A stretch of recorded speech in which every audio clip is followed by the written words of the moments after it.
प्रिय विद्यार्थियों, आज का पाठ कक्षा 10 के हिंदी काव्य खंड के महादेवी वर्मा द्वारा रचित वर्षा सुंदरी के प्रति नामक शीर्षक पर आधारित है, जो नीरजा रचना से ली गई है। ये दो पार्ट में दो हिस्सों में बांटा गया है। बड़ा होने के कारण पहला हिस्सा इसके पहले वाले वीडियो में अपलोड हो चुका है, जिसको आप देख सकते हैं। आइए दूसरे हिस्से का अर्थ देखते हैं। उच्छ्वसित लिखा है, उच्छ्वसित वक्ष पर चंचल है वक पातों का अरविंद हार, तेरी निश्वासें छू भू को बन जाती मलयज बयार, के की रव की नूपुर धुन सुन जगती जगती क्यों मुँह को प्यासे, रूप सी तेरा घन के पास, रूप सी तेरा घन के पास। आइए देखते हैं। इसमें वर्षा को एक सुंदर स्त्री के रूप में चित्रित किया गया है। कवयित्री महादेवी वर्मा कहती हैं कि हे वर्षा सुंदरी, उच्छ्वसित, जब तुम सांसों को खींचती हो। सांसों को खींचने का मतलब वर्षा कुछ समय के लिए थम जाती है। तो उच्छ्वसित, उच्छ्वसित हे वर्षा सुंदरी, जब तुम सांसों को खींचती हो या थोड़ी देर के लिए थम जाती हो, तो वक्ष पर, तुम्हारे वक्ष स्थल के समीप अर्थात गले पर, चंचल है, चंचल माने चंचल हो जाता है, चलायमान हो जाता है। कौन सा? वक पातों का, वगुलों की पंक्तियों रूपी अरविंद हार, कमल का हार। बगुलों की पंक्तियों रूपी कमल का हार चंचल हो जाता है, अर्थात चलायमान हो जाता है। हे वर्षा सुंदरी, जब तुम अपनी सांसों को खींचती हो, तो तुम्हारे वक्ष स्थल पर के समीप अर्थात गले के पास लगा हुआ बगुलों की पंक्तियों का कमल रूपी हार चंचल हो जाता है। अर्थात वर्षा कुछ समय के लिए थम जाती है, तो बगुले अपना आहार ढूंढने के लिए खेत के मेड़ के चारों ओर पंक्ति बनाकर इकट्ठा हो जाते हैं और अपना आहार ढूंढते रहते हैं। ऐसा लगता है कि मानो ये वर्षा के गले का हार हो, जो इस समय चलायमान है। वही कह रही है, हे वर्षा सुंदरी, जब तुम थोड़ी देर के लिए अपनी सांस को खींचती हो, तो वैसी स्थिति में तुम्हारे गले में वगुले की पंक्तियों रूपी जो कमल का हार है वो चंचल हो जाता है। और तेरी निश्वासें छू भू को, जब तुम सांस छोड़ती हो, कोई व्यक्ति सांस लेता है फिर सांस निकालता है, तेरी निश्वासें, जब तुम सांस छोड़ती हो, अर्थात वर्षा पुनः प्रारंभ हो जाती है, अर्थात वर्षा की बूंदें धरती पर गिरने लगती हैं, तो छू भू को, तो तुम्हारी सांसें जब भूमि को स्पर्श करती हैं, तेरी निश्वासें छू भू को, जब तुम सांस छोड़ती हो और तुम्हारी सांसें भूमि को स्पर्श करती हैं, तो बन जाती मलयज बयार। वह भूमि से, मलयज माने होता है सुगंधित, मलयाचल पर्वत से आने वाली सुगंधित वायु, बयार माने वायु, तो बन जाती मलयज बयार, तो धरती से सुगंधित मलय जैसी वायु उत्पन्न हो जाती है।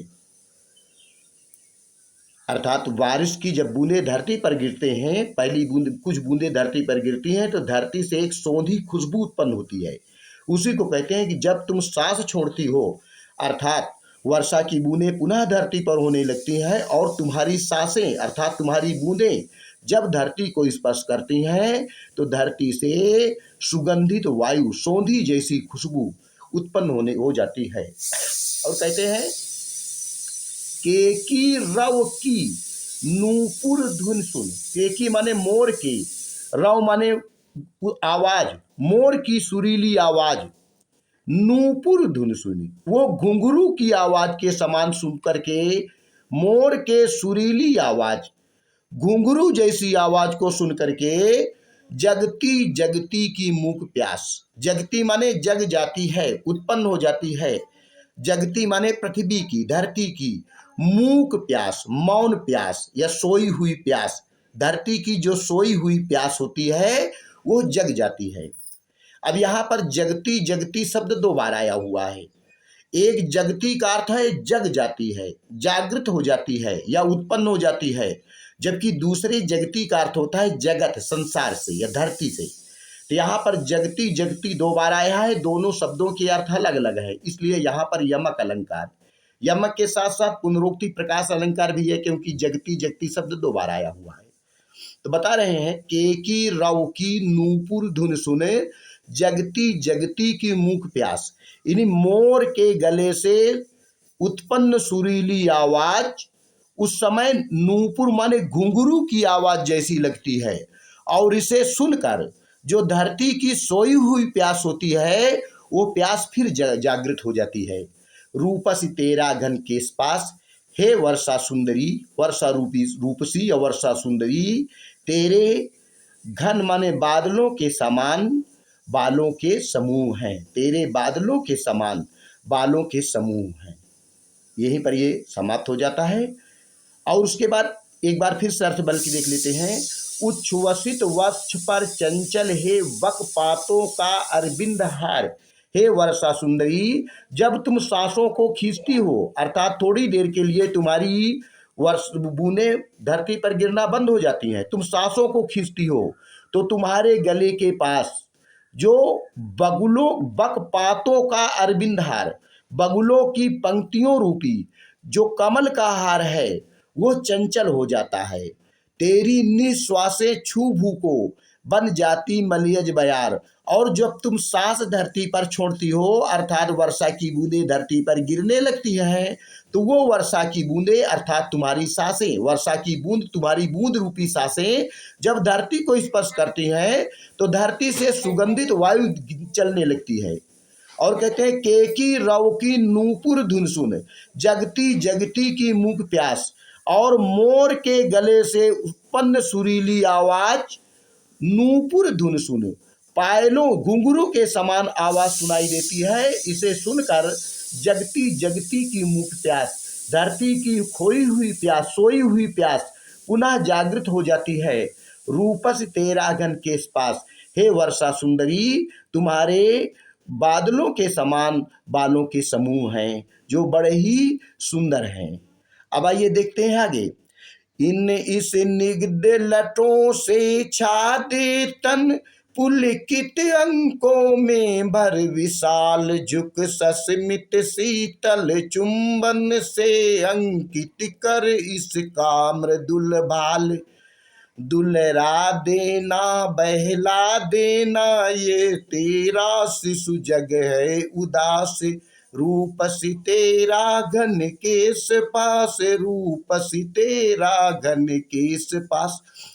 अब इसमें जो है वात्सल्य रस का प्रयोग बड़े ही सुंदर ढंग से किया गया है। वर्षा को एक रूपसी सुंदर स्त्री तो माना है, लेकिन धरती के प्राणियों को या धरती को एक छोटा सा शिशु माना है। जिस प्रकार से माता के स्नेह के लिए शिशु लालायित रहता है, शिशु परेशान रहता है, लेकिन जब माँ अपना स्नेह भरा हाथ शिशु के ऊपर रख देती है तो शिशु प्रमुदित हो जाता है। ठीक उसी प्रकार वर्षा के अभाव में संसार के प्राणी व्याकुल रहते हैं, विह्वल रहती है, लेकिन जब वर्षा हो जाती है तो संसार को प्रसन्नता आ जाती है, संसार के प्राणियों को खुशी मिलती है।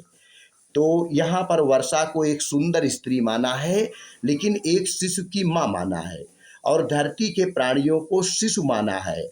और वर्षा के लिए, वर्षा के स्नेह के लिए धरती के प्राणी व्याकुल हैं। इसी का वर्णन यहाँ पर कह रहे हैं कि इन स्निग्ध लटों से छा दे तन, कहते हैं अपनी इन चिकनी, हे वर्षा सुंदरी, इन स्निग्ध, स्निग्ध माने चिकनी, अपनी इन चिकनी लटों माने बाल की लटाओं से, लताओं से, लतों से, छा दे तन, इस धरती के शरीर को आच्छादित कर दो, घेर दो।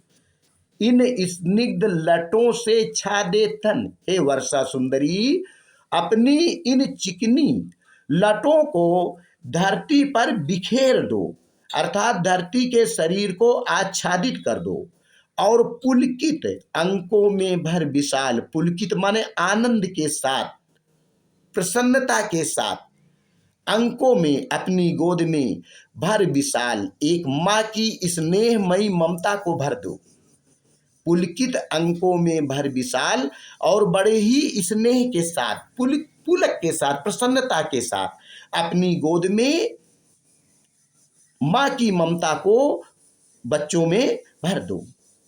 और झुक सस्मित शीतल चुम्बन से, झुक माने झुक करके अपने शिशु रूपी संसार पर झुक की ओर झुक जाओ।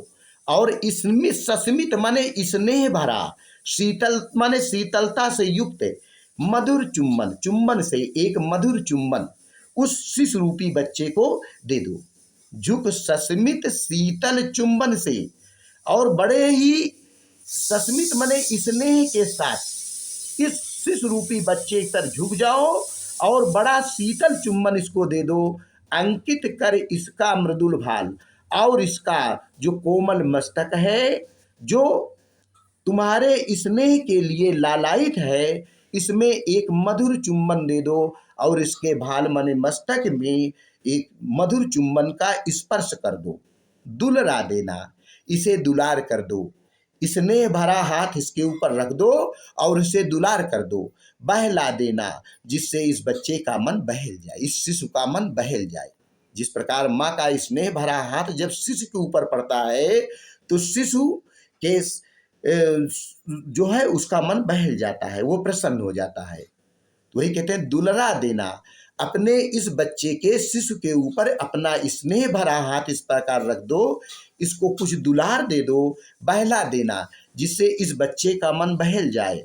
यह तेरा शिशु जग है उदास, ये तुम्हारा ये संसार रूपी शिशु तुम्हारे स्नेह के बिना उदास है, तुम इसे प्रसन्नता दे दो।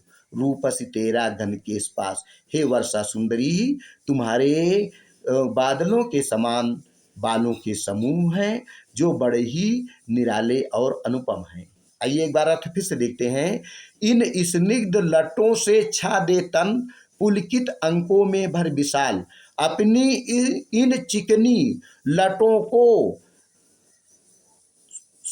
संसार रूपी बच्चे के ऊपर बिखेर दो और बड़ी प्रसन्नता के साथ अपने गोद में माँ की ममता लेकर के इसकी ओर झुक जाओ। झुक सस्मित शीतल चुम्बन से इसकी ओर झुक जाओ और स्नेह भरा तथा शीतलता से युक्त इसके मस्तक में एक चुम्बन ले लो। अंकित कर इसका मृदुल भाल और इसका कोमल मस्तिष्क पर अपने चुम्बन को अंकित कर दो। दुलरा देना, अपना स्नेह भरा हाथ इस बच्चे के ऊपर रख दो, जिससे इसको दुलार मिले, और बहला देना, इसका मन बहल जाए।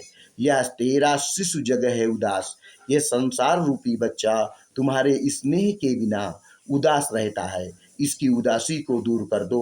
वर्षा रूपस तेरा घन के पास, हे वर्षा सुंदरी, तुम्हारे बादलों के समान बालों के समूह बड़े अनुपम और निराले हैं। यहीं पर इसका अर्थ समाप्त हो जाता है। आइए काव्य सौंदर्य जैसे देखते हैं कि रस, पहले वाली पंक्ति में उच्छ्वसित वक्ष में इसमें श्रृंगार रस है, लेकिन दूसरा जो है स्निग्ध लटों से छा दे तन, इसमें जो है वात्सल्य रस है। तो वात्सल्य रस, अलंकार की जहाँ तक बात आती है तो यहाँ पर पुनरोक्ति प्रकाश और यमक दोनों अलंकार है। पुनरोक्ति प्रकाश, यमक अलंकार। छंद जो है अतुकांत मुक्त, भाषा साहित्यिक खड़ी बोली, और शैली जो है चित्रात्मक है। उम्मीद है यह वीडियो आपके समझ में आया होगा। कृपया हमारे चैनल को सब्सक्राइब करें, वीडियो को लाइक करें। धन्यवाद।